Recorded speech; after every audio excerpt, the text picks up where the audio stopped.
So today I'm going to be making chocolate fondue. This is so easy to make and you can dunk sweet or salty treats. So good. Now, I will forewarn, this does not work in chocolate fountains because those recipes call for a lot of cooking oil, which is actually why I prefer chocolate fondue over chocolate fountains. So let me show you how I make mine.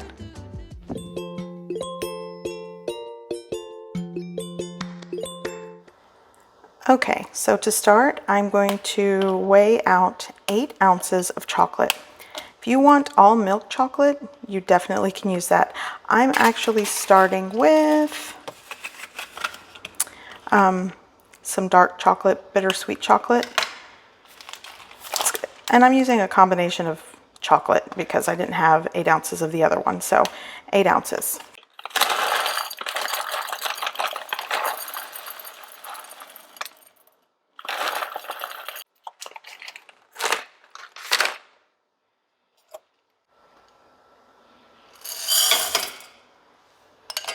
In a small pot, I've added my chocolate. I'm going to add a ½ cup of heavy cream. Sometimes I use evaporated milk or half and half. Today I'm using heavy cream. I'm also going to add a splash of vanilla extract. There we go. I'm going to turn on my heat on low. And I have it over the lowest setting. It's going to take around 10 minutes. You just want it to gradually melt, and then slowly you'll combine it, and that is it. That is going to be my chocolate fondue. Okay, so it has been around 3 to 5 minutes. As you can see, it's starting to sort of simmer and bubble. You really don't want this to boil, so I'm going to shut off the heat and just let it set here for another 5 minutes, and then I'm going to stir. Okay, so I think should be okay to stir, and you don't want your chocolate to seize, so if it seizes, you'll have to start all over again.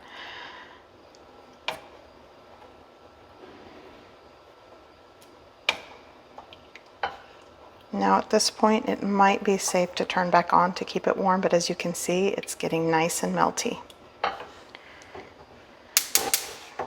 Remember, low heat.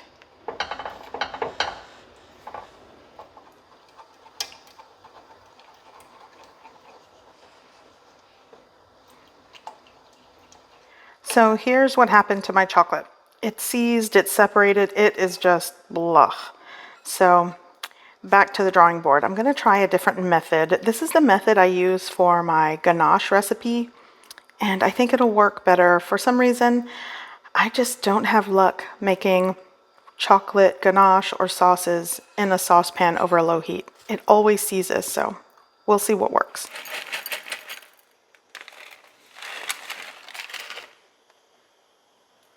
Okay, so I don't have any more heavy cream, so I'm opting for evaporated milk. Here I have a ½ cup of evaporated milk. I'm going to put this into the microwave until it is warm or pretty much hot. I don't want it boiling hot, but you'll want it hot. So this is going in the microwave for about 45 seconds to a minute. Okay, so my milk is hot, and before I add it to the chocolate, I am going to add my splash of vanilla extract. If you hear any noise in the back, it's my laundry. Now I'm going to give this just a stir, and it is hot. I don't know if you can tell, but it is steaming hot. I'm so nervous that it's going to seize again, but for whatever reason, I have better luck when I use a double boiler or when I warm the milk first and pour it over the chocolate chips and let it set for about 10 minutes and then stir. It just works better for me.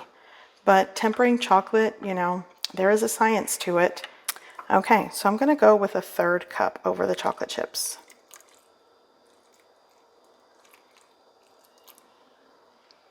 Little splash more. Okay, do not stir, do not touch, let it set for 10 minutes.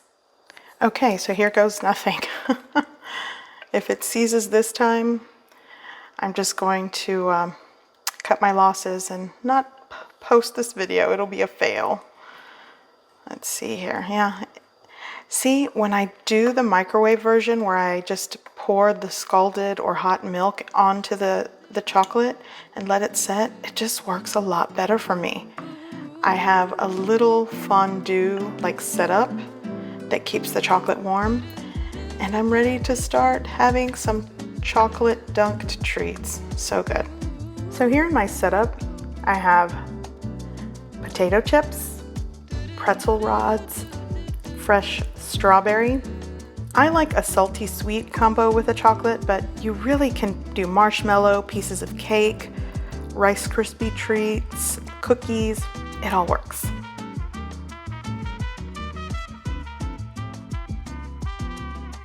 So please give this video a thumbs up, like, share, subscribe, and check out some of my other recipes on my channel. I sure would appreciate it.